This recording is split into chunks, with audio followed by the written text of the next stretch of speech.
You know, it's funny. We spend so much of our time thinking about what we're going to say, right? But what about the other half of every conversation? Today, we're diving deep into the art of listening. It's a skill we all think we have, but what if I told you that getting really, truly good at it could change, well, everything? Your relationships, how you see the world? Let's get into it. All right, so let's kick things off with a big one. We're hearing things all day long, right? The traffic, the notifications, the chatter. But are we actually listening?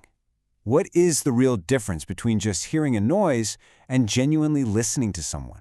Well, it really all comes down to a choice. See, hearing is totally passive. It's just the physics of sound waves hitting your eardrums. It happens whether you want it to or not. But listening is an active, conscious decision. It takes focus. It takes real effort to actually process and understand the meaning behind all those sounds. Okay, let's dive into level 1 of this whole thing. Decoding the signal. This is where we get into the nitty-gritty, the raw mechanics of listening, and figure out why doing it in the real world is, well, it's way harder than you think. This is just a perfect example of the problem, right? The kind of English we learn in a textbook is almost never what we hear in a real conversation. Sounds just get squished together, words are shortened, and a nice, clean phrase like, "What do you want to do?" just turns into, "What do you want to do?" Our brains have to work so hard just to decode that signal. And all that decoding work leads to some really common fears. I mean, take a look at this list. Do any of these look familiar? That feeling of anxiety when someone's talking a mile a minute, or they use slang you've never heard, or an accent throws you off. These are totally universal challenges, so if you feel this way, trust me, you are not alone. And if you break it down and compare real speech to scripted speech, you can really see the problem. Real-life conversation is messy. It's unstructured. People start and stop, sentences are left hanging, and there's always background noise. It's absolutely nothing like the clean, perfect audio we're used to from TV or an app. To deal with that messy reality, you need a special set of tools. So, let's level up. We figured out the problem, now let's talk solutions. Welcome to Level 2, the Listener's Toolkit.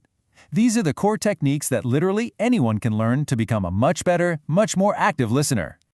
Now, the heart of this toolkit is a concept called active listening. And look, this goes way, way beyond just being quiet while someone else is talking.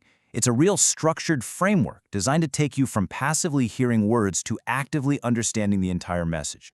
And this whole process breaks down into 4 pretty clear steps. First, you paraphrase. You basically say, okay, so what I'm hearing is, then you clarify, asking questions to fill in any blanks. After that, you reflect, which is all about spotting the emotion behind the words. And finally, you summarize it all to make sure you've got the big picture right. And this is really why it's so powerful. The goal here isn't to win an argument or just wait for your turn to talk. It's to completely grasp the other person's perspective. And, this is the important part, to show them that you get it. You're building a bridge of understanding. Okay, let's take it up another notch. Welcome to Level 3, listening for connection. We've talked about understanding the words, but the most powerful kind of listening, it goes way deeper. It's about understanding the actual human being behind those words.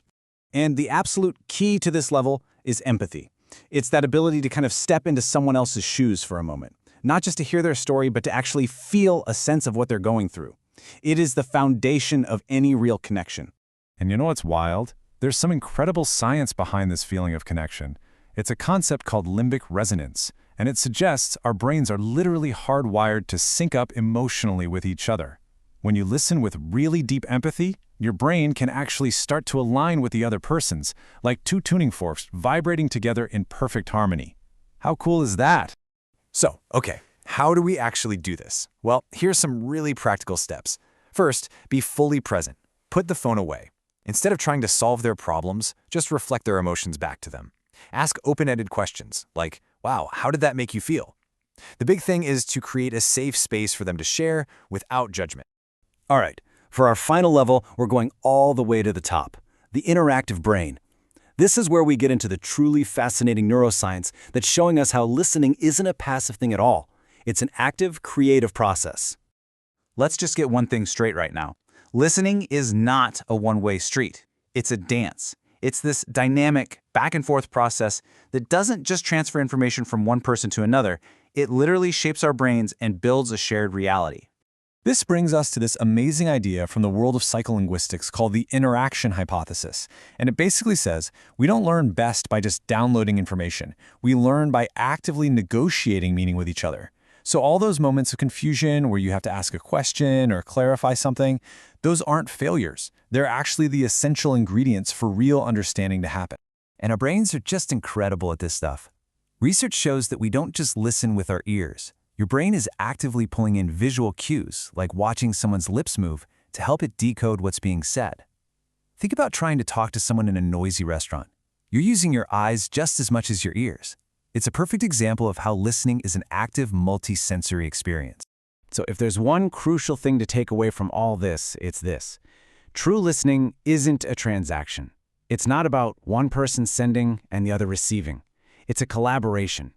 It is the act of creating understanding together in real time. And that leaves us with one final question for you to think about. The next time you find yourself in a conversation, are you just waiting for a pause, looking for your chance to jump in and say your piece, or will you make the conscious choice to truly, actively, and empathetically listen? The choice, as always, is yours.